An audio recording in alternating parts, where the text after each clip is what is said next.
Buenas tardes. Muchas gracias a todos por estar aquí. En esta sesión presentaremos distintos casos de éxito de aplicación de la inteligencia artificial a distintos sectores, como la movilidad, el turismo y la salud. Para eso tenemos distintos ponentes.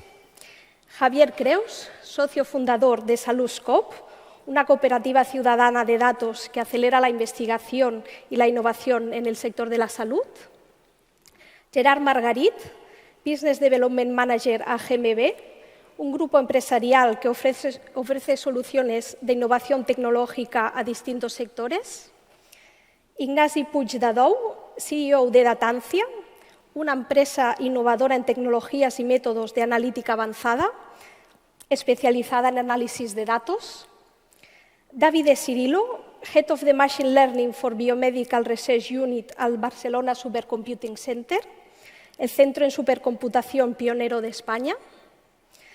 Y Antonio Manuel López, investigador principal en conducción autónoma al Computer Vision Center, la misión del cual es desarrollar investigación en el campo de la visión por computación con el mayor impacto internacional. Antonio Manuel se conectará de manera online. Empezamos entonces con la primera ponencia. Javier, adelante. Muchas gracias. Bueno, buenas tardes a todos. Es difícil después de la hora de comer. Y yo quería compartir con vosotros SaludScope. Somos una cooperativa ciudadana de datos para la investigación en salud.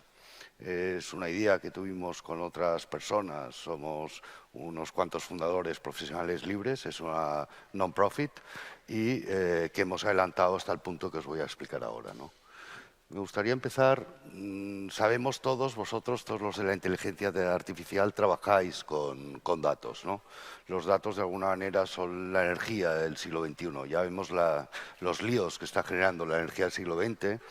Y Angela Merkel, que muchas cosas decía, oye, quien sea el propietario de las datas nos definirá si en nuestras sociedades es compatible la democracia, un modelo social participatorio y la prosperidad económica, ¿no? Y vemos que los datos, materia prima de la inteligencia artificial, tienen una influencia brutal y estamos muy atentos al uso personal y al riesgo de los datos y quizás poco atentos a las oportunidades de los datos colectivos. Y esto es lo que nosotros queremos resolver. Cuando empezamos este proyecto con apoyo del Mobile World Capital, reunimos a todo el ecosistema de cáncer de mama en Cataluña, asociaciones de pacientes. El reloj no corre, me gustaría tener una indicación si posible. Asociaciones de pacientes, investigadores, asistenciales, familiares, todos, ¿no? Y les dijimos, mira, hay 4 casos básicos para la gestión de tus datos. Uno es que los tengas tú, sistema americano, Blue Button, ¿no? Los tienes tú todos en tu móvil porque si eres un exguerrillero del Vietnam y llevas parte del brazo de platino y la pierna de no sé qué, pues mejor que los lleves tú porque si te cambias de estado, como no está conectado, que puedas seguir el tratamiento, ¿no? Ahora bien, lo que concluimos es que disponer tú de todos los datos te da mucha libertad, efectivamente, pero poca capacidad de afectar a la realidad.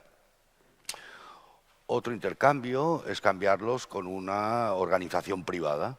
Oye, doy mis datos a cambio de servicios. A veces son servicios de verdad y a veces son cacahuetes, ¿no? Y hay que ver en cada caso cuál es la ecuación que más conviene. Otro caso podría ser cedo mis datos a las organizaciones públicas. En la investigación que hicimos en ese momento resultó que solo había 2 países en el mundo donde la gente tuviera suficiente confianza en sus poderes públicos como para cederle sus datos con total libertad. Finlandia y Estonia. O nos hemos de organizar entre los ciudadanos. Necesitamos nuevas formas, nuevas instituciones colectivas para la gestión colectiva de los datos para el bien común. Y así es como empezamos nuestra aventura. Este es un gráfico de Nesta, el think tank británico que probablemente muchos conocéis. Y lo que es interesante cuando habla del gobierno de datos, las preguntas que hace, ¿no? Los ejes, dice, oye, ¿cuánto control tienes sobre tus datos y cuánto valor público se puede extraer de tus datos, ¿no? Y de ahí surge todo un pensamiento y diversos experimentos en el mundo, del cual nosotros somos uno más, lo que se conoce como Data Trust, ¿no? Estas nuevas organizaciones, estas nuevas instituciones sociales que pretenden dar un gobierno a los datos a favor del bien común. Lo que sabemos hoy es que cuando hablamos de salud, además, hay mucha investigación sobre la genética, hay mucha investigación sobre la clínica, pero la genética igual es un 10-20% de lo que justifica la salud, la clínica entre un 20 y un 30%, lo socioeconómico, gran olvidado, es como un 30%. Si no sabes nada de la salud de alguien, lo mejor que le puedes preguntar es el distrito postal. Hay diferencias de esperanza de vida de 10 años en nuestra propia ciudad y en tantas otras, y un 40% más o menos son los hábitos de vida. Caminas, no caminas, tienes amigos, no tienes amigos, comes o no comes, fumas o no fumas. Y esto es un gran olvidado. Sin embargo, participamos con mi empresa Ideas for Change en muchos experimentos de ciencia ciudadana y lo que observamos permanentemente son ejemplos como este proyecto europeo Cities Health, en el que estuvimos 3 años trabajando y en el que descubrimos que, oye, tu capacidad de concentración, tu rendimiento cognitivo disminuye un 5% en los días de mayor contaminación.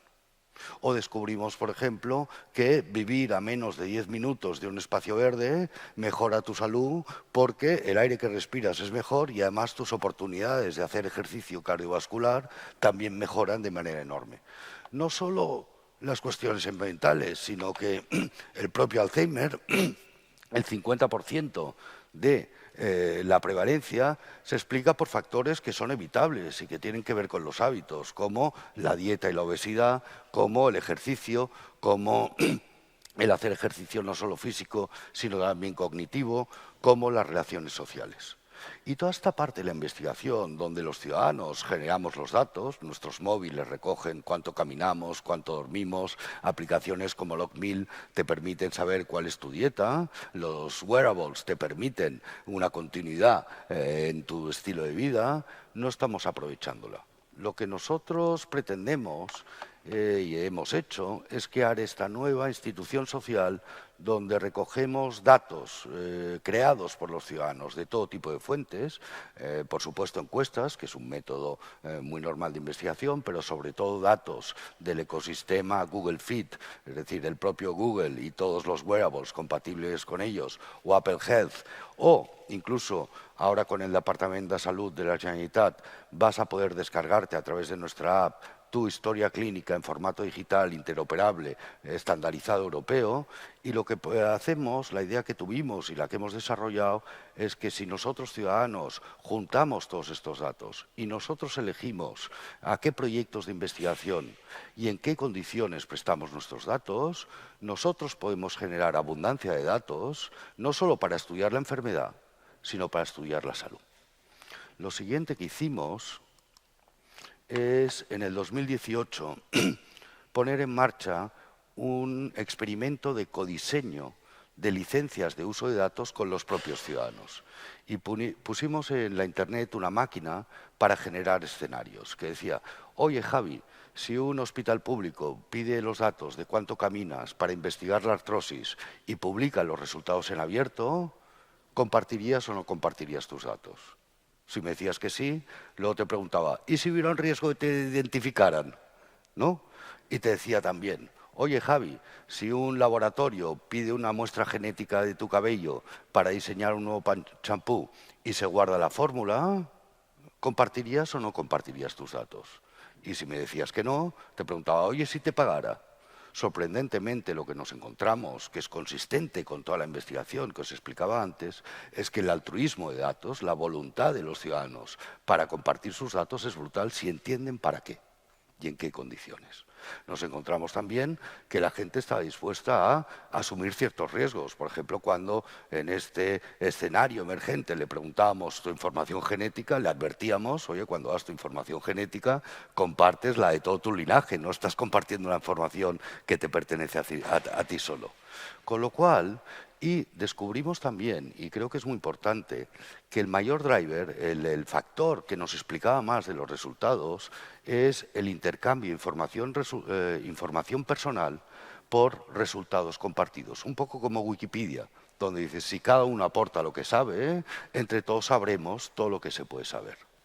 Lo que hicimos siguiente es, pedíamos en cada escenario, el experimento está aún abierto, con lo cual si queréis jugar, aún podéis jugar, quién pide los datos, qué datos se compartirán, qué se va a investigar, cómo se compartirán los resultados. Y lo que hicimos siguiente es ordenar estos 8.000 escenarios valorados por orden de aprobación. Y la línea es bastante clara y estuvimos analizando los resultados y a raíz de ahí generamos 2 licencias de uso estándar. Hemos hecho otros experimentos con el uso de blockchain, donde cada ciudadano hacía un contrato a su medida, pero es mucho más complicado. Es más útil, por ejemplo, con sensores, si quieres que en determinadas horas de la noche pues nadie escuche lo que hagas en casa y, sin embargo, durante el día sí y cosas así. Pero aquí lo que hicimos es ordenarlos y hemos generado 2 licencias de uso que estamos utilizando ya. La primera es la Salus Common Good. Son 5 condiciones en las que en un 87% de los casos los ciudadanos cederían sus datos. Primera condición, que se trate una investigación sobre salud o salud social, para entendernos, condiciones de vida, pero no sobre estética, por ejemplo. Que sea una entidad no comercial. Que lo más importante, uy, qué bien, gracias. Lo más importante, como os decía antes, que los resultados sean compartidos en abierto. Cambiamos información personal por conocimiento compartido. Que protejamos la privacidad hasta donde sea posible y que puedas darte de baja, que puedas dejar de compartir datos en el momento en que lo estimes oportuno. La segunda licencia que hemos activado es la Salus Personal Return. Personal Return, ya lo dice, es una licencia donde mucho menor nivel de aprobación, os decía, el mayor driver es más que si la entidad es comercial o no comercial, que en esta licencia puede ser de cualquier tipo, salud otra vez, puede ser una entidad comercial o no comercial. Ha de haber un retorno personal, es decir, te cambio información que he generado yo, datos que he generado yo, por consejos, servicios, diagnósticos que me ayuden a comprender o a mejorar mi estado de salud. Máxima privacidad, sabiendo que no es absoluta, y otra vez pudiéndote dar de baja cuando quieras. En consonancia con esto, lo último que hemos lanzado en el 2021 es una arquitectura tecnológica que permite, a través de una app para los ciudadanos y a través de una plataforma para los investigadores,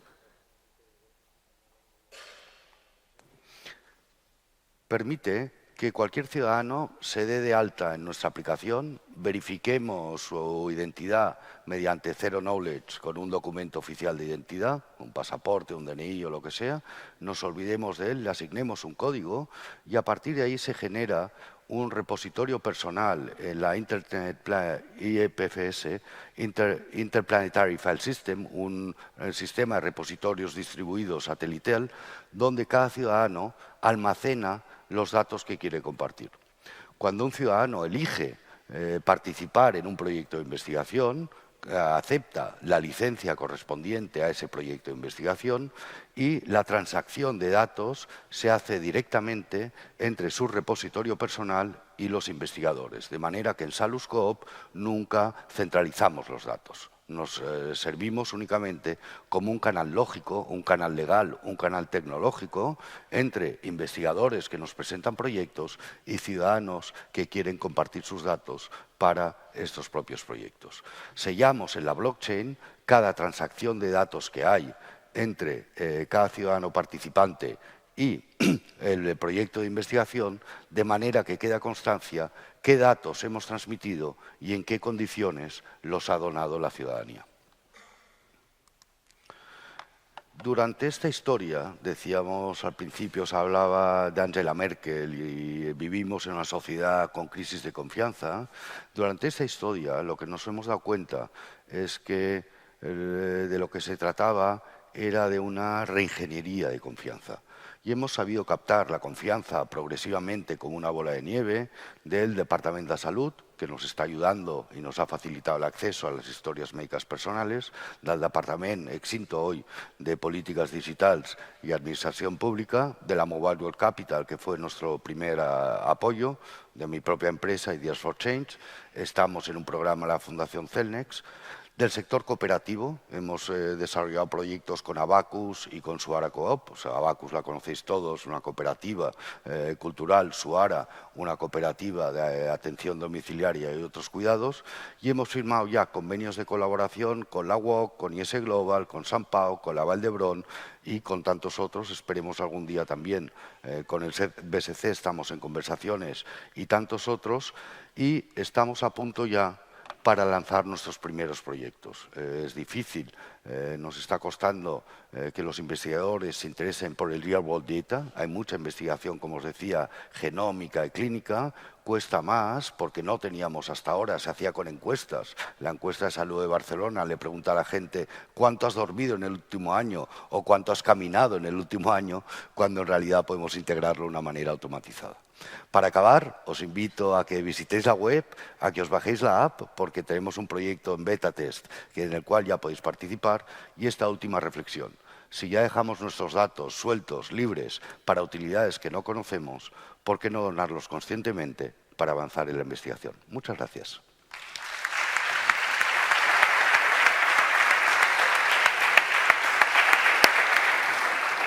Muchas gracias, Javier. Ha sido muy interesante conocer la iniciativa de cómo los ciudadanos pueden compartir sus datos y cómo esto ya se está haciendo en otros países. Y aquí, por lo que has comentado, pues tiene una buena recepción. Somos pioneros, es decir, somos referentes en la Unión Europea, hemos estado en el Parlamento francés explicando esto, salimos en Nesta, salimos permanentemente somos ejemplo, porque ya os digo, esta idea del data trust es emergente, hay muchos experimentos en el mundo y somos, curiosamente, los más desarrollados. Muy bien, pues muchas gracias. Si acaso luego comentaremos con más detalle estos aspectos. Muy bien, pues Gerard, adelante, por favor.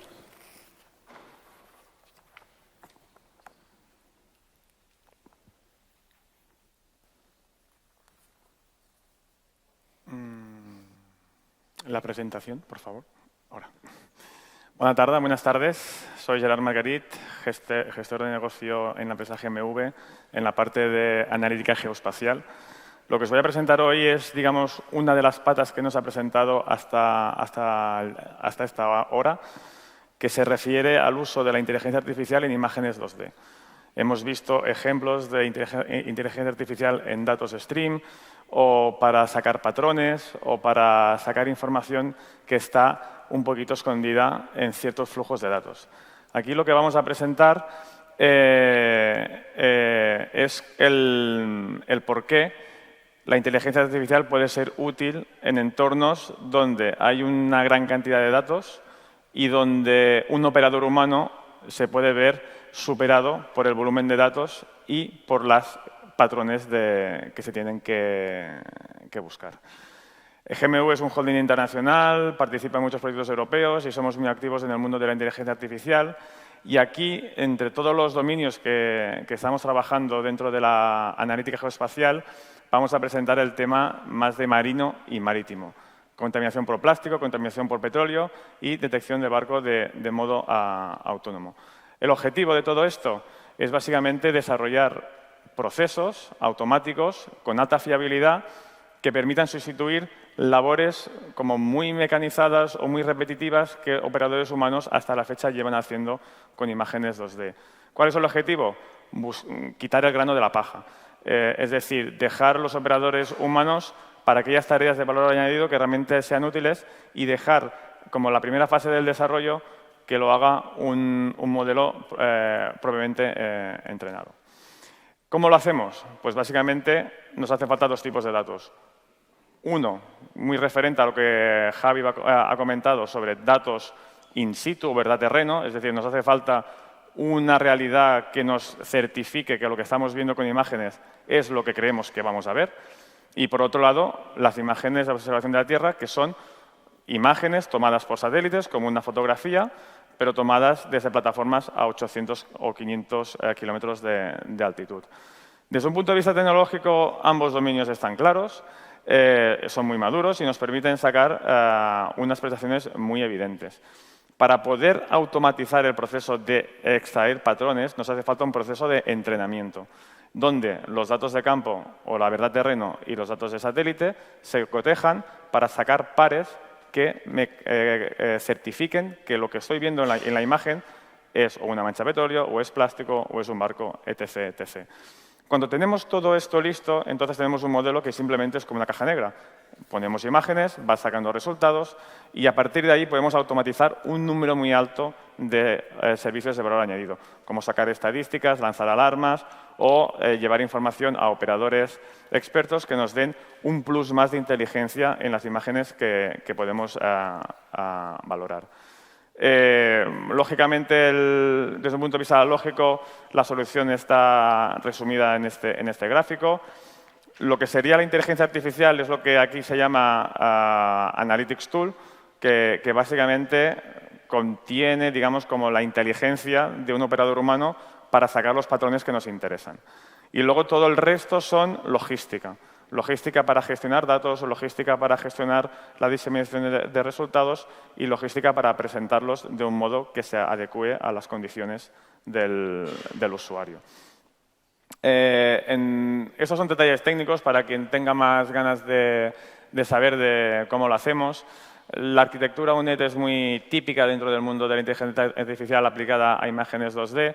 Aquí el mensaje que quiero sacar es que para sacar un modelo que funcione hace falta muchas imágenes. Y cuanto más variopintas, más diversas sean esas imágenes, mejor. Cuando más observaciones de entorno observemos, mejor. Y eso hay que hacerlo de un modo desacoplado a la realidad que vamos a analizar. Es decir, si yo voy a analizar una zona específica de un mar particular, lo suyo es entrenar en una zona parecida pero no la misma, para que haya un desacople entre lo que sería el entrenamiento y luego el procesamiento posterior. ¿Qué queremos conseguir con todo esto?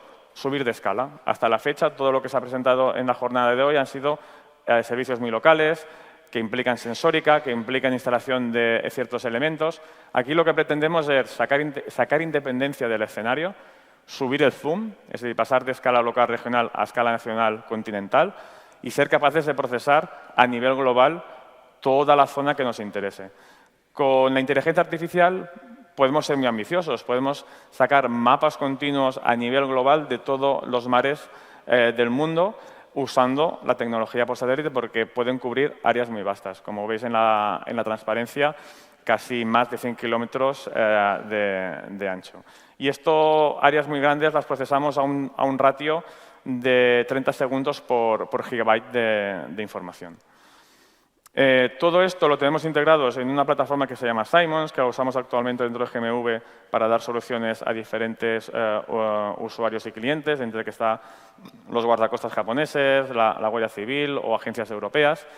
Y básicamente es una arquitectura, digamos, flexible, modular, donde vamos poniendo módulos en función de los servicios que vamos necesitando. Y como podéis ver, pues lo que sería detección de barco, petróleo y plástico mar son 3 módulos que se integran en esta plataforma. Vamos a empezar a ver algunos ejemplos. Aquí vemos una zona que es lo que se llama el English Channel, que es la zona que aquí vemos, esto es Inglaterra y esto es Francia, y aquí es un corredor muy transitado de barcos. Uno de los problemas que tienen los barcos es que sí, que hay transponders que te dicen dónde está el barco, pero cuando hay un barco que no le interesa que sepas dónde esté, pues desconecta el transpondedor y no sabes dónde está. Con imágenes de satélite, esta en este caso es de radar de microondas, y con modelos de entrenamiento de inteligencia artificial, pues somos capaces no solamente de detectar todos los barcos, sino también de segmentar su área. ¿Y por qué es importante segmentar su área? Porque en base a la distribución de los píxeles que veis aquí, se puede intentar categorizar. No solamente detectamos o segmentamos, sino intentamos saber qué tipo de barco hay detrás. Y si esto lo cotejamos con toda la información que viene del transpondedor, pues podemos saber qué barco está activo, qué no, y sacar otras informaciones que son útiles.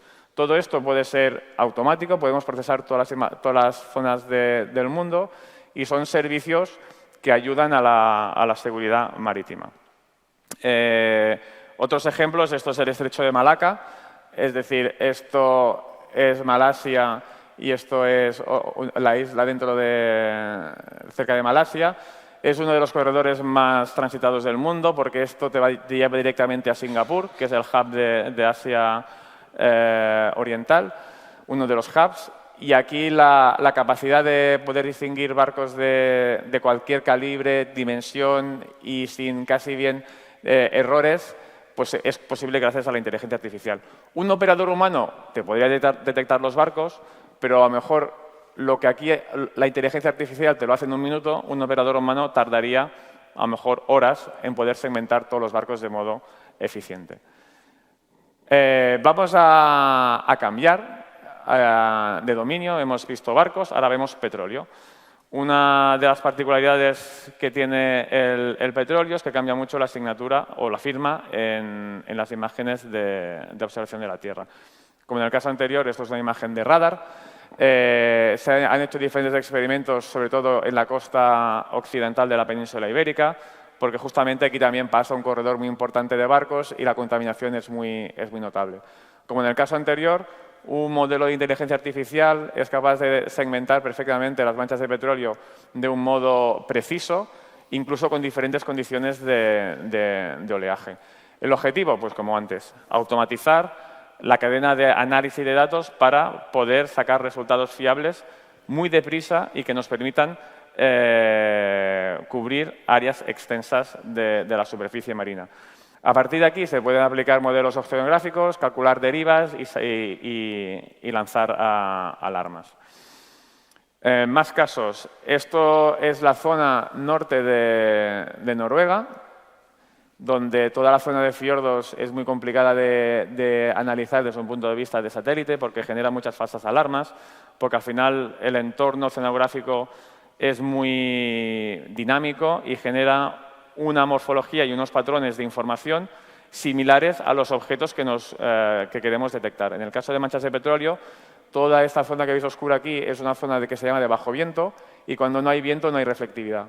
Y cuando no hay reflectividad se comporta como un petróleo. Aquí el objetivo es usar la inteligencia artificial para sacar exactamente lo que nos interesa y evitar quedar confundidos por falsas alarmas que puede haber en la superficie marina. Este ejemplo de aquí es del Golfo de Nigeria, otra zona muy extractiva desde un punto de vista de petróleo, unas aguas muy contaminadas y también con unas condiciones de entorno muy complejas. También la capacidad de incluso detectar manchas de petróleo muy cerca de la costa nos permite no solamente saber dónde está, sino también saber el área que se ha vertido. En todos los datos hemos hecho validación de campo, es decir, todas estas manchas de petróleo han sido validadas con unos valores de calidad muy cercanos al 90% en área segmentada.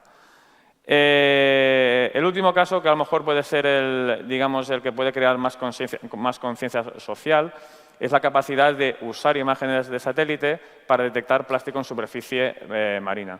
Todo esto viene de un proyecto europeo donde hemos participado con universidades y centros de investigación y donde se han hecho pruebas ciegas en el mar. En el caso concreto, ya no trabajamos con imágenes de radar, sino trabajamos con imágenes ópticas que nos son más familiares a nuestro ojo. Distinguimos los tres colores RGB, aunque están procesadas para hacerlas más entendibles al ojo humano. Y esto de aquí que veis aquí son nubes y, bueno, una de las dificultades de las imágenes ópticas es encontrar imágenes limpias de nubes en zonas específicas. ¿Qué hicimos aquí? Pues, bueno, con los usuarios con los que colaboremos hicimos pruebas a ciegas, ellos pusieron plástico en mar sin saber nosotros dónde estaba y con un modelo de inteligencia artificial que habíamos entrenado previamente con mucha información de campo, gracias a los datos que universidades y centros de investigación tienen, usamos el modelo, cogimos las imágenes de satélite y detectemos el plástico donde realmente estaba. A diferencia de los otros servicios, aquí detectamos fracciones de plástico, es decir, estimamos cantidades de plástico por unidad de área. No identificamos elementos individuales, pero damos indicación de qué tipo o qué cantidad de plástico hay en cada zona.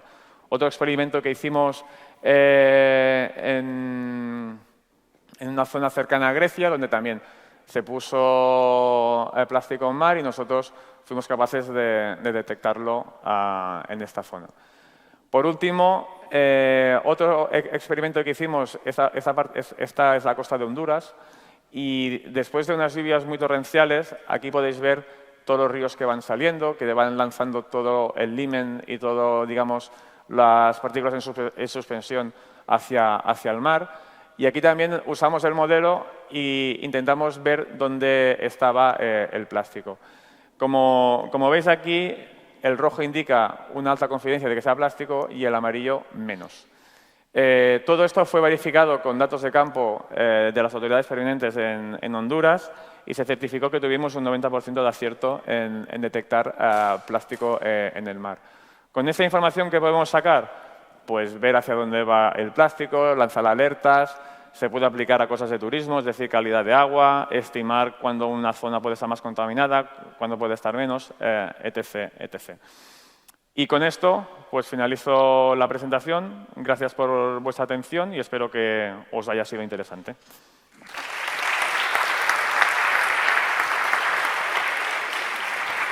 Muchas gracias, Gerard. Ha sido muy interesante conocer las diferentes dimensiones, ¿no?, del proyecto, desde tanto la infraestructura como arquitectura de datos, como temas más técnicos de modelos y técnicas de inteligencia artificial utilizadas. Vamos a pasar ahora al siguiente ponente. Por favor, David.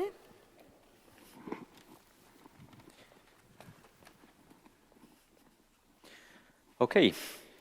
Buenas tardes a todos y todas. Gracias por la invitación. Os voy a hablar hoy del proyecto europeo AI Sprint, en particular del caso de uso liderado por el Barcelona Supercomputing Center en medicina personalizada. Y la presentación está organizada en 3 partes. Empezaré hablando de la inteligencia artificial entre Edge y Cloud, el proyecto europeo AI Sprint, el caso de uso en medicina personalizada y las conclusiones. Ok, la inteligencia artificial entre Edge y Cloud. ¿De qué estamos hablando cuando hablamos de Edge y Cloud? Pues básicamente lo que se define el Computational Continuum es un espectro de recursos de computación que van desde 2 extremos, el Cloud y el Edge, que se pueden definir en base a la distancia respecto a los datos donde se producen. Entonces, generalmente el cloud son recursos computacionales con mucha capacidad que pero están lejos de donde se producen los datos, y el edge son recursos computacionales con menor capacidad que pero están cerca de las fuentes de datos. Un ejemplo de recurso en el edge puede ser, por ejemplo, un smartphone que se puede usar para hacer computación, un poco de computación, deploying modelos de inteligencia artificial y que está a lo mejor conectado con sensores, por ejemplo, una pulsera inteligente que apunto, entonces está cerca y que produce datos como parámetros fisiológicos que se pueden analizar. Y desde el punto de vista del mercado hay una gran apuesta respecto a la computación en el edge, pero sobre todo con respecto a facilitar el uso de la inteligencia artificial en este espectro de computación. Pero claro, esto viene con muchos retos, sobre todo desde el punto de vista infraestructural. No solo retos que están relacionados con la inteligencia artificial y los datos, como por ejemplo la privacidad, la seguridad, los volúmenes de datos, la gran variedad de herramientas de las que disponemos, sino también retos relacionados con toda esta heterogeneidad de recursos que podemos utilizar, su elasticidad y sobre todo su uso eficiente en términos de coste y energía.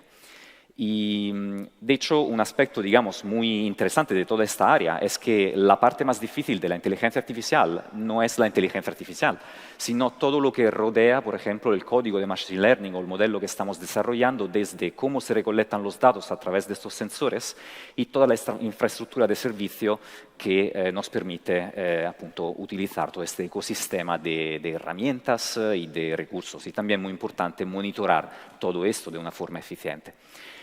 Entonces, todo esto son temas, son cosas que son de interés para el proyecto europeo AI Sprint, que proporcionará una de las primeras plataformas para el desarrollo de aplicaciones de inteligencia artificial en este computing continuum. En particular, modelos de programación simplificados, como por ejemplo el modelo de programación COMPS para cómputo distribuido, el despliegue automático de estos recursos y su reconfiguración dinámica e inteligente, la ejecución segura de aplicaciones de inteligencia artificial y herramientas especializadas para el entrenamiento distribuido, la preservación de la privacidad, la mejora de la arquitectura de estos modelos. Todo esto lo veremos a lo largo de la presentación. Se trata de un proyecto europeo que del programa Horizon 2020 es un proyecto de 3 años y en este momento estamos justamente en la mitad. Y es un proyecto que está liderado por el Politécnico de Milano y el Barcelona Supercomputing Center participa como Departamento de Ciencias de la Vida, enfocándose en el caso de uso en Ictus, como os explicaré ahora, y el Departamento de Computer Science para los aspectos relacionados más a la computación. Una cosa interesante del proyecto AI Sprint es que creamos una alianza de primeros usuarios. Entonces, estos son entidades industriales que están interesadas a los assets y las tools que desarrollamos y a través de la alianza pueden estar en contacto directo con nosotros y con appunto el progreso del proyecto. Entonces, os invito a echar un ojo a la página web de AI Sprint, en particular allí donde se habla de la alianza que creamos. Ok, entonces dije que el Barcelona Supercomputing Center está involucrado en el caso de uso en medicina personalizada, pero también en el proyecto hay otros casos de uso. Y entonces, por ejemplo, un caso de uso en agricultura, y esto consiste en esto. Hay tractores con cámaras instaladas que van sacando fotos en estas viñas. Y básicamente modelos de inteligencia artificial estiman el volumen del follaje de estas plantas para medir la cantidad de productos fitosanitarios que se echan encima a estas plantas. Entonces, donde habrá más hojas, se necesitará más producto y donde menos, menos. El segundo caso de uso es sobre mantenimiento e inspección de palas eólicas. Concretamente se trata de drones que sacan fotos a estas zonas donde puede haber desgaste de estas palas eólicas para alertar sobre appunto, la necesidad de mantenimiento, ¿no?, de estas estructuras. Y finalmente el caso de medicina personalizada, como dije, está enfocado en el desarrollo de modelos para el ictus, en particular usando wearable devices. Okay. Entonces, el ictus, bueno, es una enfermedad cerebrovascular que puede ser isquémica o hemorrágica según que si haya un bloqueo del flujo de sangre a un área del cerebro o una hemorragia en un área del cerebro. Como podéis ver, es una enfermedad que está asociada a, digamos, edades mayores y, obviamente, como todos sabemos, la intervención los tiempos de intervención son muy importantes. Primero de todo porque es una enfermedad que tiene appunto una mortalidad muy alta y segundo porque los sobrevivientes pueden tener impairments de tipo cognitivo y motorio que dependen del tiempo de intervención. Y además los sobrevivientes de ictus tienden a tener ictus recurrentes y entonces es muy importante, ¿no?, monitorear de forma continua y no invasiva estos pacientes. La buena noticia es que el 80% de todos estos ictus se pueden prever porque se han identificado factores de riesgos muy claros que están muchas veces relacionados con el estilo de vida y entonces, como decía antes, es muy importante tener en cuenta de esto y también poder monitorar la actividad cardiovascular de estas personas de forma continuada y no invasiva. Por ejemplo, a través de wearable devices. Y entonces hay muchos, en particular el tipo de información, el tipo de datos, de parámetros que nosotros estamos interesados son el que viene de sensores que son capaces de grabar electrocardiogramas para monitorear sobre todo arritmias que están asociadas al ictus, como por ejemplo la fibrilación auricular. Y hay distintos tipos de wearable devices, textiles de varia forma, pulseras pulseras inteligentes, patches. Y nosotros en el proyecto AI Sprint estamos usando un textil que está producido por una empresa española que se llama Nubo. Este textil contiene unos sensores y es capaz de grabar electrocardiogramas continuados a lo largo de muchos días, hasta 30 días. Y lo que hemos organizado es un estudio piloto que durará un año y vamos a monitorear con este dispositivo distintos grupos de personas. Hemos empezado la semana pasada con un primer grupo de 10 voluntarios que han sido identificados por la Fundación Freno al Ictus, que es una de las más activas y más grandes en España en esta área. Estos 10 voluntarios se trata de 5 individuos sanos y 5 sobrevivientes y los vamos a monitorear a lo largo de 15 días. Podríamos monitorarlo 30 días, pero para este primer grupo, para ver un poco cómo reaccionan, un poco la compliance respecto al dispositivo, los monitoraremos appunto 15 días. La cosa interesante es que estamos en los días alrededor del Día Internacional del Ictus, que se celebra justamente el 29 de octubre. Y entonces el dispositivo, como decía antes, es un textil, es muy suave, es muy cómodo. Yo cuando lo vi la primera vez me sorprendí porque efectivamente parece algo bastante cómodo para llevar encima. Incluso esta caja, digamos, de plástico, que es la grabadora, ¿no? El dispositivo que efectivamente graba el electrocardiograma, es muy finito y no abulta, o sea, es una cosa desde luego muy fácil de llevar. Es un producto con una certificación para uso médico en Europa y también pronto la tendrá en Estados Unidos, o sea que es un dispositivo médico.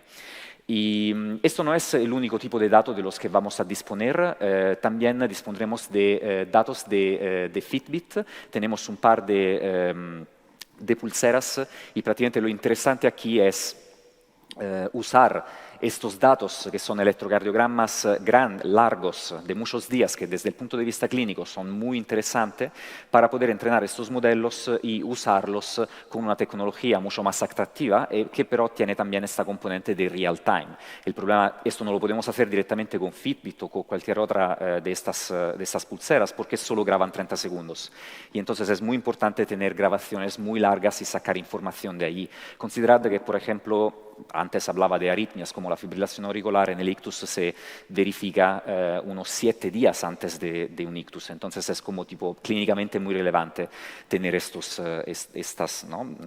time series tan largas. Todo esto está apoyado por colaboraciones adicionales con el Hospital Vall d'Hebron y también el programa Bioinfo for Women del Barcelona Supercomputing Center, que tiene una línea de investigación sobre estudiar la importancia de las diferencias de sexo entre hombres y mujeres a la hora de entrenar modelos de inteligencia artificial que sean fair y justos.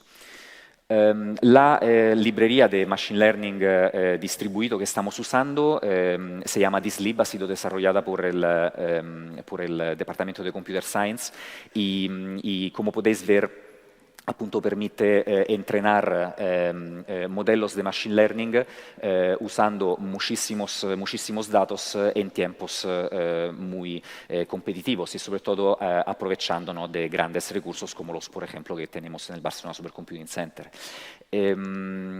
También hay un aspecto, digamos, que está relacionado con la privacidad de los datos, como decía al principio. En particular, estos modelos queremos entrenarlos en una forma de federated learning. Entonces, toda esta información ¿no? en distintos nodos, ¿no? Los modelos estarán expuestos a datos distintos y solo los parámetros se compartirán con un modelo general que será luego el modelo que vamos a desarrollar. Y la orquestación de todo este training se puede appunto hacer con el modelo de programación COMS. Con Fitbit, bueno, podemos usar las APIs que están disponibles con el dispositivo mismo, que podemos sacar continuamente appunto los distintos parámetros. Y aquí, la última slide, tenéis un poco una visión de todos los otros tools, ¿no? Herramientas que se han desarrollado en AI Sprint y cómo intervienen, cómo interactúan a lo largo de la creación de este modelo y del uso de este modelo. Entonces, por ejemplo, empezamos por la izquierda, los datos en entrada, ¿no? se se entrenarán de forma federada y esto será COMS a encargarse de todo esto, todas digamos, los requisitos respecto a los recursos que se van a necesitar para esta tarea estarán explícitos en una tool llamada Space for AID. De todas formas, si hay variabilidad en el workload y se necesitarán más recursos, hay otras herramientas que de forma inteligente y dinámica proporcionarán, por ejemplo, más nodos, más recursos y se podrá seguir adelante. Seguir adelante con el entrenamiento de un modelo que luego se desplegará en un clúster donde la herramienta Oscar permitirá a través de Functions as a Service, permitirá la inferencia on demand en el inmediatamente, cuando nuevos datos llegarán. Y el modelo y los datos estarán además encriptados para que la seguridad de ambas cosas esté garantizada. Y el output final básicamente es una predicción sobre el nivel de riesgo de estos individuos. Conclusiones, hemos visto que existe este computational continuum y la inteligencia artificial, se quiere facilitar el uso de la inteligencia artificial a lo largo de todo este espectro. Hay retos infraestructurales y el proyecto eSprint proporciona algunas soluciones. Y estas soluciones, esta tecnología permitirá en particular de desarrollar modelos de riesgo de ictus en tiempo real. Entonces, muchas gracias.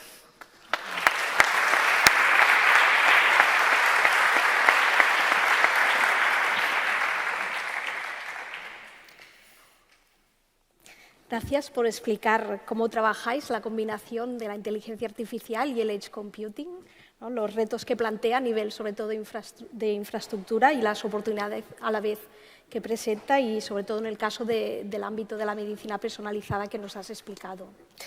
Entonces vamos a pasar al siguiente ponente, Ignasi. Gracias.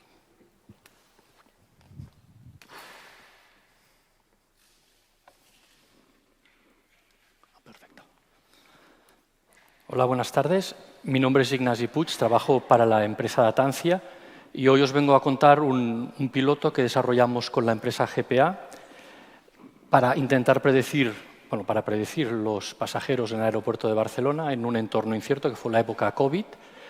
Y también comentaros que además esta mañana se ha dicho, este proyecto fue financiado con los cupones de Industria 4.0 del año 2021, que os ha comentado también que habían cupones del año 2022. Entonces, para presentaros, GPA es una consultora dedicada al mundo aeroportuario en el entorno de la Cámara de Comercio de Barcelona. Tienen 4 áreas de trabajo. Una es diseño de rutas aeroportuarias, y aquí pertenecen al CEDRA, que es un equipo que junto con el Ayuntamiento de Barcelona, etcétera, trabaja en el diseño de rutas del aeropuerto de Barcelona. También hacen desarrollo aeroportuario, transporte aéreo y gestión de emergencias en aeropuertos. Por nuestra parte, la empresa Datancia es una empresa que se creó en el entorno del Departamento de Estadística de la Escuela de Ingenieros de Barcelona hace 8 años, ahora con el tiempo ha emprendido vuelo propio, y nuestra especialidad es la identificación de cambios de patrones de comportamiento en equipos, en personas o en pasajeros de un aeropuerto, que es lo que os voy a comentar ahora. Como buen ingeniero es una presentación, he intentado que sea práctica y un poco storytelling. Veréis el proceso que seguimos para en un entorno complicado llegar a una situación bastante óptima. ¿Cuál era el proyecto? ¿Cuál era el objetivo? ¿No? Importante en cualquier proyecto analítica, ¿qué queremos conseguir? Básicamente era prever el volumen de pasajeros con destino al aeropuerto de Barcelona durante la segunda mitad del 2021.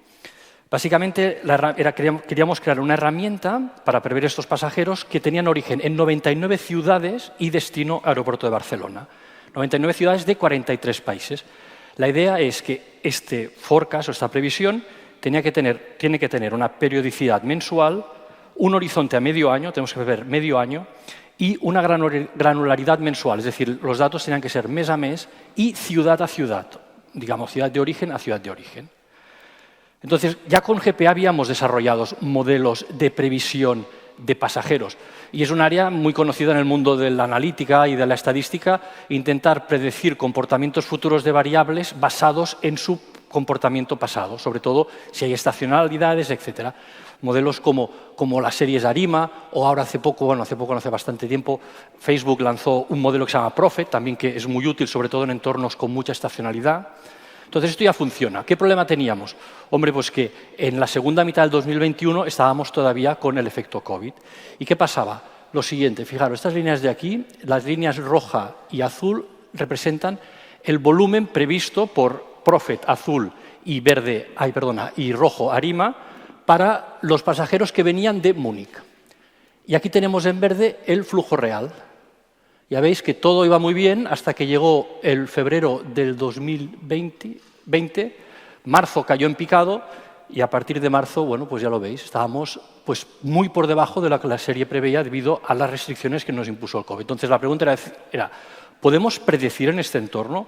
Ahora, la primera respuesta fue no. La segunda nos lo miramos con más calma y vimos una posible solución. Y básicamente vino de aquí. Al final vimos que, si os fijáis aquí, la caída de pasajeros con respecto a lo previsto, pues la modelizamos diciendo, vamos a ver qué porcentaje de pasajeros respecto a lo que tocaba haber para ese mes hay debido al COVID.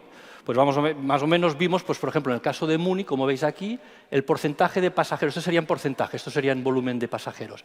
El porcentaje de pasajeros pues, se movía alrededor del 10%. Teníamos el 10% de pasajeros de lo que hubiera previsto un modelo si no hubiera tenido en cuenta que había COVID. Con esta idea en la cabeza dijimos, bueno, pues vamos a hacer, más que predecir la serie, vamos a predecir lo que llamamos el factor de impacto. ¿Cuál es la caída o el porcentaje de tráfico real que hay en COVID? Y nos focalizamos en determinar esta variable. Si tenemos esta variable, entonces, bueno, es relativamente fácil. Cogemos el modelo Profit, preveemos lo que hubiera pasado sin COVID, lo multiplicamos por el factor de impacto y tenemos el tráfico real. Entonces, todo el foco fue, vamos a ver cómo podemos modelar el factor de impacto, el porcentaje de pasajeros que hay de cada ciudad, de cada país, cuando hay COVID. Pintamos los factores de impacto. Básicamente, aquí tenéis varios países, Alemania, España, Francia, Gran Bretaña, Italia. Cada una de estas curvas es el factor de impacto de una ciudad de ese país. En España es donde tenemos más orígenes, por tanto, hay muchas más ciudades, ¿de acuerdo? Y los datos van desde marzo del 2020 hasta agosto del 2021. Entonces ya empezamos a observar ciertas cosas, ¿no? Por una parte, hombre, sí que es verdad que hay variabilidad, pero sí que parece que a medida que iba avanzando la epidemia, el tráfico se iba recuperando, ¿no? Se iban levantando restricciones, el tiempo iba a favor, digamos. Otra cosa que observamos es, hombre, hay los picos típicos de verano y de Navidad, ¿no? Es decir, en agosto, julio, hay mucho más tráfico con COVID o sin COVID que no en febrero o en marzo. ¿Vale? Y después lo que vimos, hombre, es que país a país y ciudad a ciudad había mucha variabilidad. Fijaros, España, la variabilidad que había. Inglaterra, veis, los perfiles eran diferentes por ciudad, pero había similitudes entre ellos, ¿no? Es decir, son diferentes, pero si me dices el país, es más fácil adivinar el comportamiento del factor de impacto. Y con estas ideas, pues dijimos, vamos a desarrollar un modelo que tenga en cuenta la evolución del tráfico con la epidemia, pero teniendo en cuenta que cada ciudad y cada país de cada ciudad puede tener pequeñas características que la hacen diferente de las otras ciudades o otros países. Con esta idea en la cabeza, pasamos a desarrollar el modelo, primero buscando las variables externas, que no fue tarea fácil. Sabéis que en un proyecto de analítica la mayor parte del tiempo se pasa recogiendo variables, limpiándolas, identificándolas, ponerlas en orden. Y aquí fue lo mismo, ¿no? Interesaban, uno, variables que fueran significativas, básicamente que me explicaran la epidemia, ¿no? Tenían que ser variables relacionadas con cómo estaba evolucionando la epidemia. Tenían que ser variables que tuvieran también en cuenta que no todos los meses eran iguales. En agosto había más tráfico que en febrero. También tenían que ser variables que pudieran conseguirse de manera fácil. Y que fueran fiables, ¿no? Porque si yo cojo variables de la epidemia y cojo el número de camas por hospital ocupadas por COVID, pero resulta que Arabia Saudita, bueno, pues en este caso no, que Marruecos no las tiene, pues ya no me sirve. Tenía que tener esta variable para todos los países que estaban incluidos en mi modelo. Y por último, además, tenía que tener previsiones futuras, porque si yo quería prever el tráfico de pasajeros o el impacto en Alemania en diciembre, alguien tenía que decirme cuál era la mortalidad en diciembre en Alemania. Esto yo no sabía, es decir, tenía que dármelo a alguien. Entonces, veis que las condiciones de las variables no era fácil, ¿no? Al final, dos repositorios clave para obtener los datos. Para obtener datos del pasado fue el Coronavirus Resource Center del Johns Hopkins Hospital, que yo creo que es, después de mirar bastante, es el sitio por excelencia donde hay los datos más exactos y detallados de la evolución de la pandemia del COVID en el mundo. Y de cara a futuro, el que cogimos fue el Institute for Health Metrics and Evaluation, que hacía unas previsiones muy ensartadas de cómo evoluciona la epidemia. Concretamente, este de aquí dependía de la Universidad de Washington, en Estados Unidos, y estaba financiado por la Fundación Gates. También este de aquí está financiado por la Fundación Bloomberg. Los anglosajones esto lo hacen bien, recoger datos, ponerlos a disposición, realmente son buenos. Con estas dos fuentes de datos, para pasado y para futuro, elaboramos el modelo. Y aunque no quiero entrar en detalle, pero sí que es interesante ver lo que descubrimos, ¿no? El modelo intentaba predecir el factor de impacto del país Y, la ciudad J en el mes K. Es decir, en Alemania, Múnich, en diciembre, ¿cuál será el porcentaje de pasajeros que me vendrán comparado con los que hubieran venido si no hubiera habido COVID? Eso es lo que queríamos obtener. Y descubrimos que era una función del tiempo. Cuanto más avance el tiempo, en diciembre vendrá más gente que en septiembre. También dependía del número de fallecidos por 100.000 habitantes del país Y en el mes K. Es decir, si en Alemania tenía más muertos el mes K-1, el mes anterior, el mes siguiente vendría menos gente. Pero no solo dependía del país de origen, dependía del país de destino, de España. Es decir, también el número de fallecidos por 100.000 habitantes en España del mes anterior afectaba al tráfico de pasajeros de ese origen al mes siguiente. También había un indicador de mes, temporada alta, temporada baja, y lo interesante fue que habían factores aleatorios, que decíamos, que eran variables que dependían de la ciudad. Por ejemplo, no todas las ciudades, que este caso de aquí, no todas las ciudades evolucionaban con el tiempo de la misma manera. Múnich iba más rápido que Stuttgart, ¿vale? Y esto lo tenía en cuenta. También no todos los países reaccionaban igual ante la mortalidad en España. Alemania, por ejemplo, Italia o Inglaterra eran más estrictos que Alemania. Y por último, no todas las ciudades respondían igual a la estacionalidad. Destinos turísticos, orígenes turísticos, Fuerteventura, Lanzarote, tenían un impacto de verano más alto que podía tener pues, Madrid, ¿vale? Con esto desarrollamos el modelo. Aquí tenéis el modelo. Estos son todas las ciudades españolas. En negro está el tráfico real. En rojo es lo que predice el modelo. Y lo que hicimos fue intentar predecir agosto. Esto va de junio a julio. Con la línea roja hicimos el modelo, intentamos predecir agosto, que es el punto rojo. Los puntos azules son los que se utilizaron para entrenar el modelo. Y dijimos, a ver, ¿mi modelo qué dice? Línea roja. ¿Y qué dice la realidad? Porque agosto ya había pasado, es el punto rojo. Caso como Alicante, aquí la clavamos, ¿no? Es decir, el modelo casi dijo lo que pasaría, ¿no? La línea roja y el punto rojo coinciden. También pasó en Madrid bastante, en Santander, pero había algunas que no mucho. En Fuerteventura ya veis que la cosa bajaba y mi modelo seguía diciendo que subía. Es decir, había, sobre todo en ciudades turísticas, los comportamientos eran bastante más sofisticados, ¿no? Pero en principio vimos que el nivel de error se movía en un promedio del 10%. Normalmente los errores que hacíamos sin COVID eran del 2%. Aquí se movía al 10, 12%. Sí que es verdad que había algunas ciudades donde teníamos errores hasta el 30% de previsión. Con este modelo validado, más que validado, entendido el error con el que nos movíamos, cogimos todos los datos y desarrollamos ya los modelos. Ahora tenéis los datos reales en negro y esto es el modelo que predecía septiembre, octubre, noviembre, diciembre y enero. ¿Vale? Y veis, por ejemplo, que los entornos turísticos el modelo predecía un crecimiento muy rápido, ¿de acuerdo? Y los entornos más clásicos, Madrid, Santander, pues tenían un crecimiento pero bastante más sosegado, ¿vale? Y esto lo hicieron para las 99 ciudades, los 43 países. Con esta información pudimos desarrollar, entonces pudimos tirar para atrás. Ya teníamos el factor de impacto elaborado para los próximos 6 meses. Ahora era cuestión de utilizar los modelos clásicos para prever el transporte de pasajeros sin COVID, factorizarlo con el factor de impacto y obtener el tráfico real. Esto fue los resultados, también de nuevo en España, fueron los resultados que obtuvimos, las ciudades que os comentaba. Veis que en verde es lo que sucedió real, es lo que decía el modelo, en este caso, observaciones reales, ¿de acuerdo? En rojo es lo que, bueno, en verde es lo que predecíamos, perdonad, es lo que decía el modelo sin COVID. En rojo es lo que habíamos visto hasta ese momento y en azul es lo que predecíamos nosotros. Entonces, habían entornos como entornos turísticos que a final del año pasado, del 2021, ya llegaban a su tope, y entornos como Madrid y compañía, donde todavía no llegarían hasta poco antes del verano de este año. Entonces, con este modelo pues ya pudimos desarrollar las previsiones en un entorno COVID. Interesante, aparte, como era un modelo explicativo, una cosa que fue como un producto extra que obtuvimos fue que sacamos conclusiones de geografías, ¿no? Que eso no nos lo esperábamos. El objetivo era predecir pasajeros, pero claro, como veíamos que España iba de una manera, Alemania de otra, y curiosamente las consecuencias que vimos, y algunas no, pero muchas se han manifestado después. Básicamente, primero veíamos que había una recuperación muy rápida del entorno del tráfico aéreo en España. Sobre todo para entornos turísticos, a final del año pasado ya se llegaba casi a la situación prepandemia, durante el resto del año. Iberoamérica crecía muy fuerte, excepción de Sao Paulo y Santiago de Chile. También, como hacíamos ciudad a ciudad, veíamos si la recta crecía en la ciudad o no crecía, ¿no? Mejoraba en Europa en general, pero con mucha Europa era muy variable, ¿no? Ciudades como Milán, Nantes, Luxemburgo era rápida, Turín, Stuttgart o Burdeos lenta. Estados Unidos crecía muy lento, durante todo, vivimos un crecimiento muy lento, excepción de Miami, Inglaterra también crecía lento. Todo lo que era Asia, repúblicas soviéticas, Oriente Medio, estaba muerto durante todo el año pasado, y así fue, ¿no? Y a principios de este año. Y después lo que vimos, y esto también es una lección que aprendimos, es que la recuperación del tráfico, pasado cierto punto, pasado el 50-60% del volumen de tráfico habitual, había un crecimiento exponencial, bueno, cuadrático. De hecho, el modelo nos decía que era cuadrático, pero ahí un poco como nos asustamos, dijimos, no puede ser cuadrático, ¿no? Lo pusimos lineal.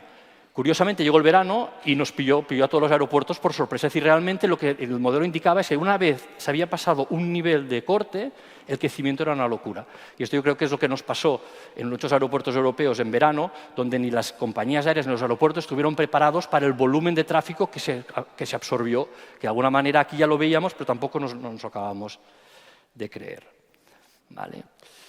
Y entonces, el uso que GPA ha hecho de esto, ellos tienen unos dashboards que ofrecen a aeropuertos de toda España, ofrecen a organismos gubernamentales, a la Generalitat, departamentos de turismo, crean unos dashboards con datos de cada aeropuerto, rutas, y entonces ven el volumen de pasajeros. Tenían dashboards del pasado, de qué volumen había habido en los últimos meses, etcétera. Pues ahora con estos modelos han incorporado los datos a futuro también, ¿no? Y los ofrecen a sus clientes, pues por un coste, pues también aparte de ver el pasado pueden ver la predicción que hace del modelo en Power BI.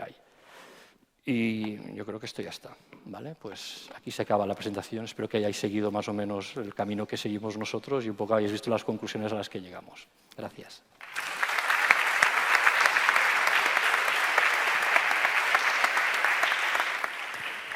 Muchas gracias, Ignasi, por explicarnos todo el proceso, ¿no?, de desarrollo algorítmico con tanto detalle y, sobre todo, conocer un caso, ¿no?, de éxito, de predicción en un entorno tan incierto como ha sido la COVID. Entonces, vamos a pasar ya al último ponente, que se conectará de manera online. Él es Antonio Manuel López. Hola. Sí, te oímos bien. Hola, buenas tardes. ¿Queréis que empiece ya? Sí, Antonio, puedes empezar cuando quieras. Muchas gracias. Bueno, pues hoy os voy a explicar un software que hemos desarrollado en el Centro de Visión por Computador en la Universidad Autónoma de Barcelona en colaboración con Intel Labs en Santa Clara, California, y que se llama Carla. Entonces, voy a proceder a explicar la idea general de en qué consiste este software y en qué se puede utilizar. Un segundito. Okay. Muy bien, pues yo como investigador en la universidad trabajo con mi equipo en lo que sería conducción autónoma. Y un coche autónomo es un sistema muy complejo, con muchas partes. Entonces, personalmente me centro en la parte de percepción del entorno y toma de decisiones para navegar en ese entorno de forma segura.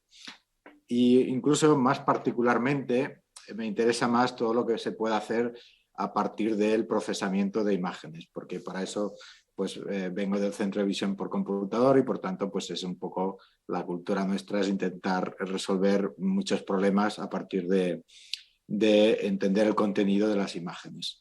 Entonces, en este contexto de aplicación concreto hay una serie de tareas que se han de elaborar, como son la detección de objetos, peatones, coches, la localización del vehículo posiblemente, saber la distancia de esos objetos y lo que llamamos segmentación semántica, que sería pues, entender, dado una imagen, cada píxel de la imagen a qué objeto del mundo corresponde, a una carretera, a un coche, etc.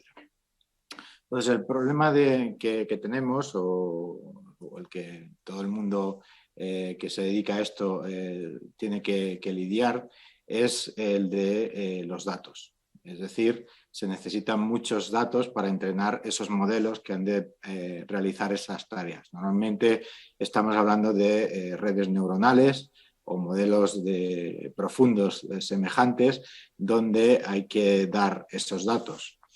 Y no solo es los datos en crudo, sino que además hay que darles supervisión. Por ejemplo, aquí a la izquierda se puede ver que si queremos hacer un detector de peatones, pues tenemos que como mínimo proporcionar una especie de caja que contenga peatones que son ejemplos para entrenar el sistema. O si queremos hacer una segmentación semántica, tenemos que delinear las digamos, siluetas de los objetos que son de interés. Entonces, estas son operaciones que para cada imagen pueden ir desde unos pocos segundos hasta incluso media hora.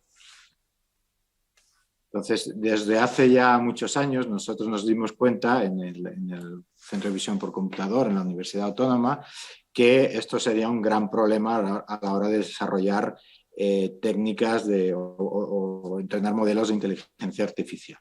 Entonces, en este sentido, llevamos ya muchos años proponiendo digamos, un paradigma que consiste en intentar generar datos de forma sintética con gráficos por computador, ya que en este caso tenemos lo que se llama el ground truth, la supervisión de la que hablaba antes, la tenemos automáticamente, porque somos nosotros los que generamos ese mundo y los que, por tanto, tomamos esas imágenes y sabemos en cada píxel de la imagen a qué corresponde del mundo que subyace.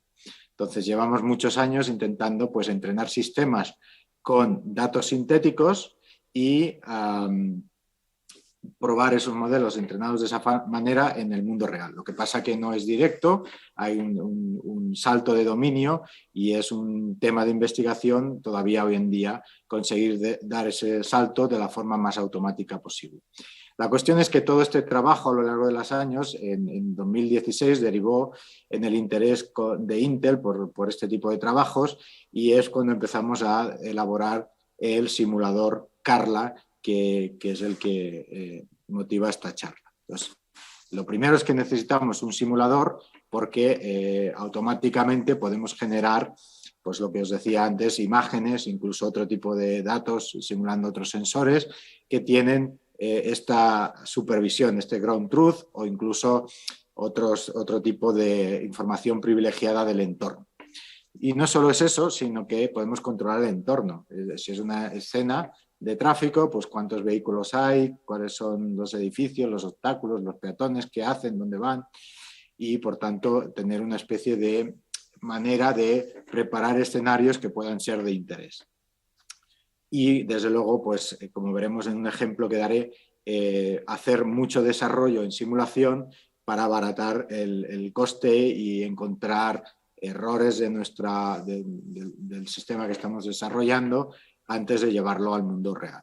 También es importante en ese sentido de que en una simulación pues, lo que sucede es reproducible. En el mundo real pues, es posible que se dé un caso que no hayas grabado y que ya no puedas recuperar y no sabes por qué en aquel caso pues, a lo mejor el sistema no actuó como tú esperabas. Y bueno, pues además es altamente escalable. Además, hay que tener en cuenta que la gracia del simulador es que también podemos evaluar el vehículo que estamos desarrollando, la inteligencia para conducir de forma autónoma que estamos desarrollando en un ciclo cerrado. Es decir, que el vehículo avanza en el entorno que desarrollas y según lo haga mejor o peor en ese avance en cada instante, va a condicionar lo que suceda en el instante siguiente. No es como un conjunto de imágenes digamos pregrabadas que ya pues, se capturaron y ya no puedes intervenir en lo que va a suceder con esas capturas. Aquí os pongo un ejemplo que utilizamos para mostrar el estado actual de Carla. Creo que estamos en la versión 13 o ya no recuerdo muy bien de qué release es la última que hicimos, pero podéis ver un poco la calidad gráfica que tenemos, las funcionalidades que existen, tanto a nivel de coches como de peatones, etcétera. Y aquí podéis ver aunque vaya un poco a trompicones la imagen, pero podéis ver lo que es una segmentación semántica, una simulación de LiDAR, que podemos ver aquí, es decir, de cómo es el entorno que nos rodea desde un punto de vista tridimensional. Y bueno, pues tenemos multitud de assets y modelos 3D a disposición para crear escenarios. Aquí vemos algunos ejemplos más, donde simulamos cámara, LiDAR y radar, hasta cierto punto. También la información privilegiada o de supervisión que os decía, como la segmentación semántica, cajas que delimitan objetos en 3D, incluso información de profundidad que puede servir para entrenar modelos que calculen la distancia de los objetos a partir de cámaras, a partir de una sola cámara. Aquí también podéis ver que tenemos multitud de escenarios. Creo que ahora hay como 10 escenarios con distintas características y bueno, pues podemos irlos incrementando paulatinamente. También intentamos ser compatibles con otras herramientas como OpenDrive para leer mapas, utilizar Roadrunner, una herramienta muy útil, o leer mapas de estructuras de carreteras de OpenStreetMap. Bueno, como os decía, pues tenemos a disposición bastantes assets y modelos tridimensionales. Entonces aquí la gracia es que este simulador es open source.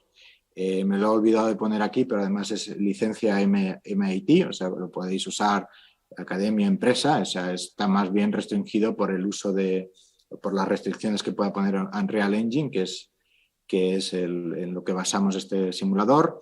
Tenemos ya pues unos 30, 90 clones de nuestro GitHub por día y bueno, multitud de forks y descargas.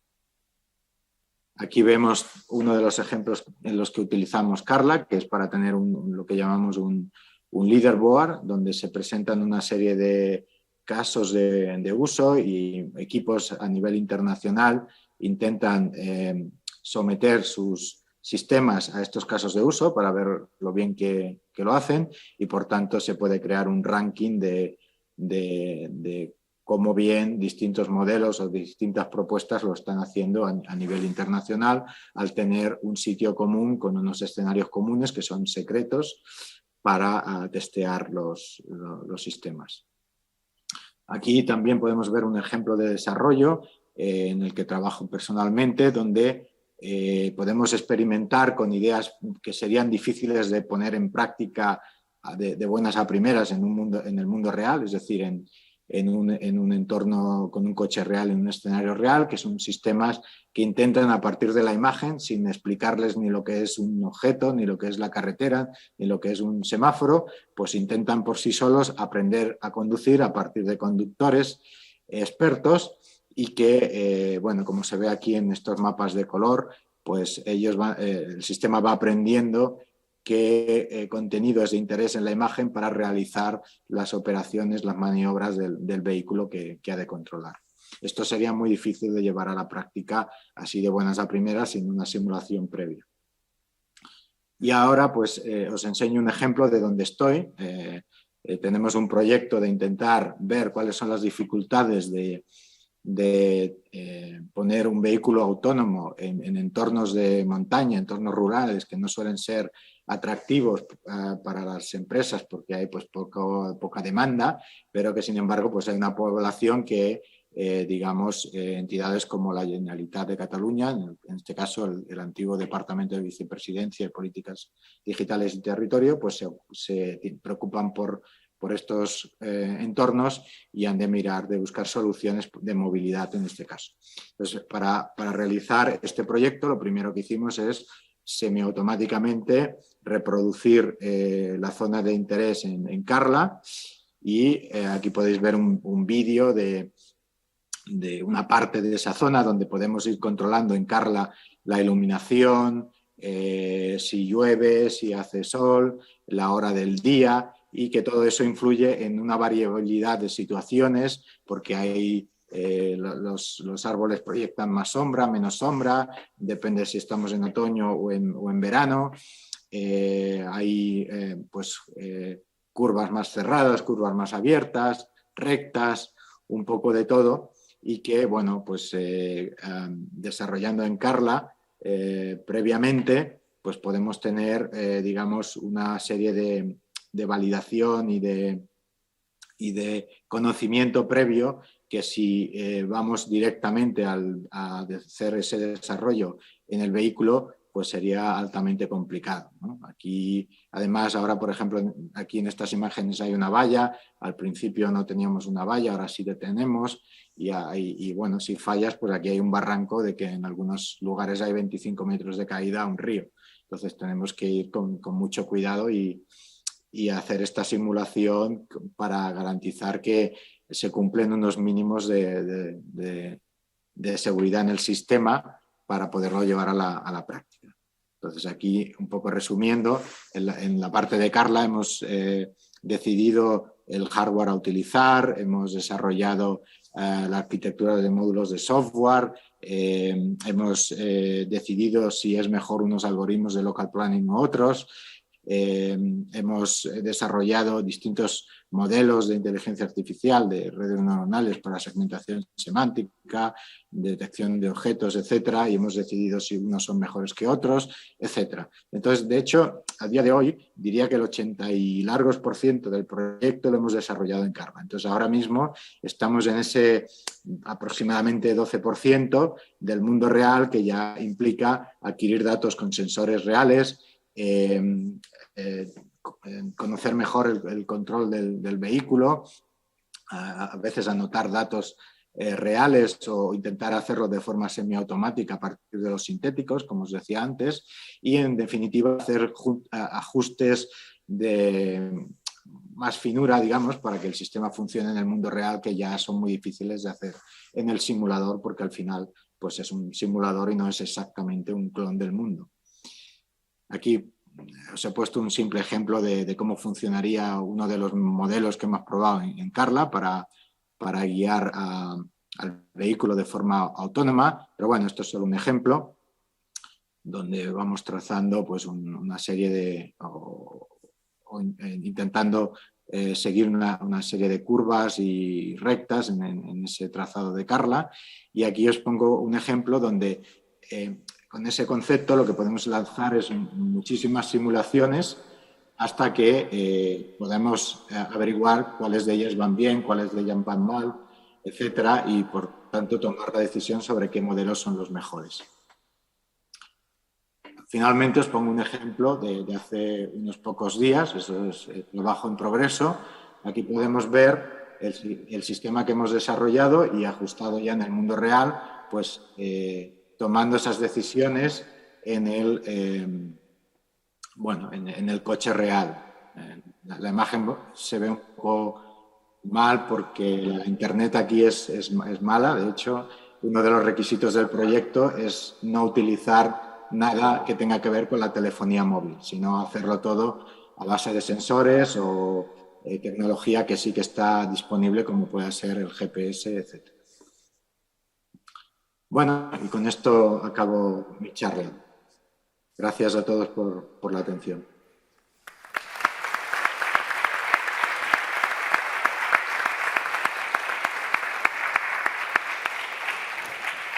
Muchas gracias, Antonio. Gracias por explicarnos el funcionamiento del software Carla y los proyectos que estáis haciendo actualmente en base a ello. Pues ya han explicado todos los ponentes. Ahora vamos a pasar al turno de preguntas del público. Sí. Hay una pregunta allí.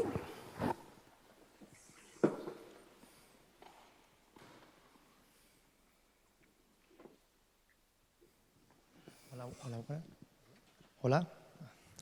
En primer lugar, gracias por las presentaciones, han sido muy interesantes. Y en mi caso, me siento identificado bastante con Ignasi, porque estoy trabajando también con un proyecto de predicción de la demanda futura. Y lo que quería preguntar es, porque en este caso lo que se hizo es tratar de modelizar la realidad en base a un caso de factor de impacto, una suposición. Y claro, por eso se puede utilizar este aspecto, pero ¿hasta qué punto vale la pena intentar modelizar la realidad cuando vemos problemas tan complejos para predecir una demanda, porque se puede dedicar mucho tiempo a intentar encontrar un razonamiento y unos factores que expliquen un comportamiento, pero muchas veces lo que se hace es derivar ciertas features, ciertos aspectos, y se deriva este razonamiento a un modelo de Machine Learning, que es el que te acaba indicando si existe o no un patrón inherente en los datos que te permita predecir el futuro. Entonces, no sé por qué hasta qué punto vale la pena intentar hacer el esfuerzo de intentar ver esta relación causal. Bueno, no sé. Básicamente porque funciona. Hay un cliente que está dispuesto a pagar por él y hay terceros y hay otros que quieren comprarlo. Es decir, no acabo de entender. Hay muchos modelos para atacar, es decir, se pueden modelar de diferentes maneras, no hay mejores ni peores, hay que funcionan. Y entonces la respuesta es, si funciona, no se tiene que utilizar, pues no lo veo. Tampoco no acabo de entender la preocupación. El tema es que aquí se encontró esta relación del factor de impacto, porque se vio que existía esta causalidad entre el cálculo del factor de impacto y el cálculo de la demanda futura. Pero no siempre existe este factor latente que se puede identificar. Ya, pero si algo sabes es que en los proyectos de analítica muchos no acaban funcionando. Pasa que la gente no sale a contarlos, ¿no? Entonces, este no funcionó. Es decir, cuando empiezas un proyecto de analítica, ¿estás seguro que tu modelo funcionará? Yo creo que no. Tienes intuición y por eso haces pruebas de concepto. Y haces cosas pequeñitas antes de gastarte mucho dinero. Pero si la prueba sí funciona, funciona. Si lo hubiéramos probado y no hubiera funcionado, yo no estaría aquí contándotelo. Esta es la respuesta, ¿no? No, pero me refiero, si no hubiera sido así, se hubiera tirado por un modelo de Machine Learning que te pueda inferir el patrón interno. Supongo, tú hubieras tenido que ir a alguien que supiera hacer redes neuronales, que no es mi caso, ¿no? Entonces, supongo haber probado una red neuronal a ver si encuentras alguna cosa, no sabes por qué. Bueno, pues sí, supongo que es como, ¿no? Hay diferentes terapias, ¿no?, ante un problema. Y hay terapias buenas o malas, no, hay que funcionan y hay que fallan, y ya está. Y si funcionan y el coste es asequible en cuanto a desarrollo de proyecto y a exactitud, pues se utiliza y punto. Perfecto. Gracias. Ahora debemos hacer las preguntas a José Antonio, que debe irse. Si alguien tiene una pregunta. Pues se la voy a hacer yo, Antonio. Nos has explicado un poco los proyectos que tenéis actualmente en marcha. No sé si nos puedes explicar un poco de hoja de ruta o próximos proyectos que vais a trabajar con el simulador, Carla. Bueno, nosotros, pues, me tenéis que perdonar porque es que hay como retorno y me cuesta hilvanar la frase por el retorno. A ver ahora. Bueno, nosotros tenemos, como mostraba en una de las transparencias, una serie de sponsors. Es un proyecto que nos sponsorizan distintas empresas, hasta ahora, por cierto, solo norteamericanas, porque en Europa pues, y en España no parece que se estile tanto. Pero bueno, entonces la cuestión es que tenemos, por un lado, la demanda de las universidades y los centros de investigación en cuanto a las necesidades de un simulador de este estilo, y por otro lado, digamos, las sugerencias que nos hacen estos sponsors de cómo encararlos para que sea útil a las empresas, no solo a la academia. Entonces, en este sentido, un poco depende del momento, ¿no? Pero digamos que, como ya se anunció, próximamente lo que vamos a hacer es interconectar Carla con el entorno de simulación NVIDIA para que también los usuarios de Carla puedan acceder a parte de lo que desarrollan en NVIDIA a nivel de simulación, o por lo menos de contenidos. Y bueno, a veces también pues hacemos algunas cosas más puntuales, o pruebas de concepto más puntuales para, digamos, algunas empresas particulares. Entonces, un poco va dependiendo del caso y vamos año a año. Perfecto, muchas gracias. Pues sí, aquí tenemos otra pregunta.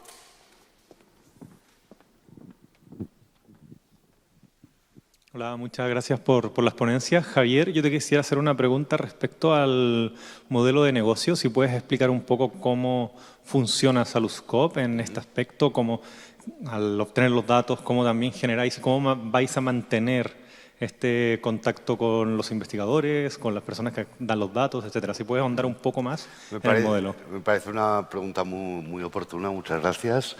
Para arrancar, hemos necesitado de ayudas. Nuestro modelo de negocio es, en todo presupuesto de investigación, hay una parte del presupuesto destinado a la obtención de datos.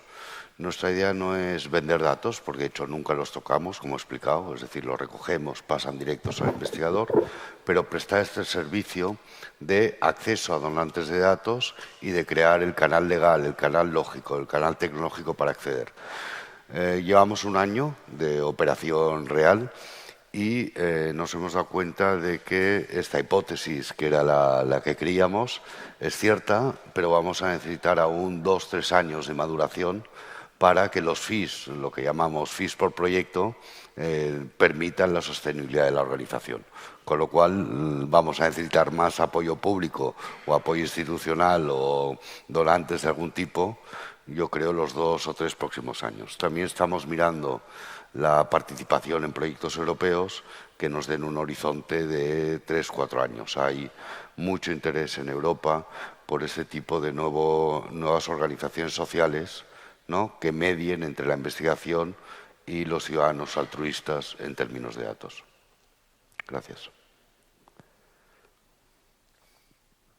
Ahí hay una pregunta. ¿Pregunto yo primero? O... Sí. Sí, adelante. Vale. Quería preguntarle al ponente de GMV, porque me ha parecido muy curioso, a ver si lo sintetizo en 4 puntos. Uno es, ha dicho que en lo que ha mostrado que utilizaba radar de microondas. ¿En todos los proyectos era radar de microondas? No, solamente en el caso del petróleo y los barcos. Vale, era por eso, porque parece que está haciendo una espectrometría por Deep Learning y el material, ¿cómo lo consiguen solo por la forma de la foto? ¿Consiguen información sobre la diferencia entre el agua? Al final, el radar lo que te mide es la reflectividad de los blancos respecto a la señal que le llega y esa reflectividad cambia en función del material. Luego también existe la polarización, que en función de la polarización hay una respuesta a otra. Por ejemplo, el mar te da una respuesta muy alta en vertical-vertical y más baja en vertical-horizontal.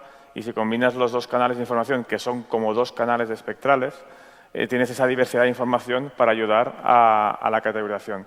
Pero en el caso del petróleo y del barco, se usa como la textura dentro de la imagen y esa textura la ganas en base de los tonos grises que te da la imagen y cada tono gris es un valor cuantitativo diferente de reflectividad.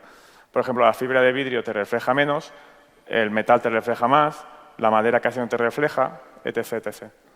¿Y el ground zero lo consiguen siempre con confirmación en el escenario? Sí. Y eso me lleva a la última. El dataset con el que entrenan el sistema, ¿lo generáis siempre vosotros con las imágenes que conseguís? Sí, y con la ayuda de los asociados que nos dan información de verdad terreno. Por ejemplo, en el caso de las manchas de petróleo, pues siempre hay universidades que monitorizan ciertas zonas marinas, tienen barcos de oportunidad o hacen campañas en mar y localizan exactamente dónde está la contaminación. En el caso del plástico, también. Las universidades han hecho pruebas de campo, tienen muchos datos, muchas bases de datos y aprovechamos eso y lo sincronizamos con imágenes antiguas archivadas de satélite para hacer ese par verdad-terreno, imagen de satélite. Y con el modelo entrenado, pues intentas tú emular lo que haría un operador humano mirando la imagen directamente. La única cosa es que los modelos de inteligencia artificial son complicados para generalizar. Es decir, cuando entrenamos en una zona concreta con unas condiciones de observación, ese modelo es válido para esa zona y otras zonas que tengan unas condiciones similares. Luego, si tienes una escala global, tienes que ir sacando versiones del modelo, reentrenar y sacando diferentes versiones para cubrir todo el globo. Vale, muchas gracias. Muy bien. Allí teníamos una pregunta. Era la misma. Venga. Sí, una pregunta al representante de Datantia. Esta mañana hemos estado hablando de espacios de datos. Mi pregunta era, ¿cuál sería vuestra posición o vuestra visión esta iniciativa que se está llevando. Y la pregunta viene al hilo por el hecho de que, bueno, los datos con los que vosotros habéis estado trabajando claramente tienen una aplicación, por ejemplo, en el sector de turismo, y justamente en estos momentos pues, hay mucha efervescencia en cuanto a la generación de este tipo de espacio de datos. Entonces, sería interesante ver la posición o la visión de una empresa como la vuestra, que entiendo que no generáis datos, utilizáis datos de terceros, ¿no? Pero creo que sería interesante conocer esta posición. Bueno, en este caso concreto, los datos que utilizamos, todo el histórico de tráfico de pasajeros con destino al aeropuerto de Barcelona, GPA tiene acceso a Sabre y a la base de datos, que hay un par, que además valen un pastón, para acceder y bajarse los datos, periodicidad la que quieras, diaria, semanal, mensual. Después también hay problemas, incluso con Sabre. A veces, si haces periodicidad diaria, ves que 4 días más tarde te corrigen el dato de hace 4 días. Ya me lo he bajado, ya me han cambiado, ¿no? Pues bueno, sí. Entonces, en este caso, normalmente trabajamos con datos abiertos, no hemos trabajado mucho. Hemos hecho algún proyecto, más también de prueba, y la verdad, pues, mixed feelings, ¿eh? Es decir, muchas iniciativas de Open Data, no sé si está la pregunta, no sé si va por aquí, pero es decir, en nuestra experiencia hemos participado en algún concurso de la Generalitat en temas de tráfico, ahora como los Mossos d'Esquadra y tal, y bueno, pues una mixed feelings, ¿no? En cuanto vemos que hay camino por recorrer, en crear espacios de datos, homogeneizar los datos, hacerlos accesibles, fáciles. No sé si te he respondido, pero... Muy bien, pues tenemos tiempo para una última pregunta.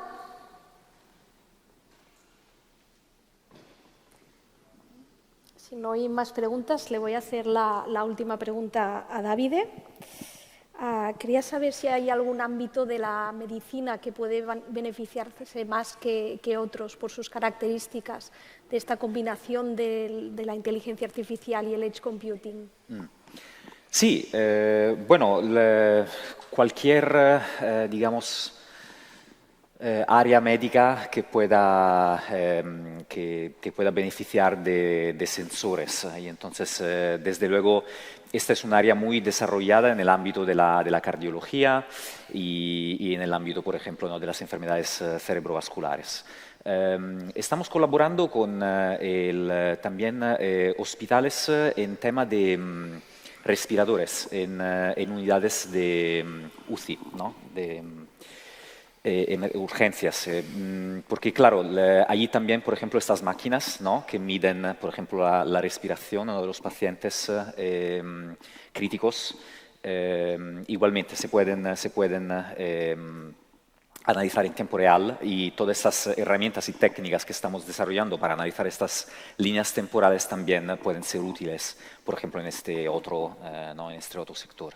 Y entonces, sí, las aplicaciones son muchas y sobre todo en escenarios clínicos reales, en hospitales donde hay a punto máquinas y sensores y dispositivos que son capaces de capturar el dato en el inmediato y entonces poder beneficiar de modelos de inteligencia artificial que puedan actuar en tiempo real. Muy bien, pues muchas gracias a todos los ponentes por vuestras presentaciones. Gracias a todos también por estar aquí. Damos por terminada la sesión y vamos a pasar a la siguiente ponencia con el Keynote Speaker Judea Sperl. Un aplauso, por favor.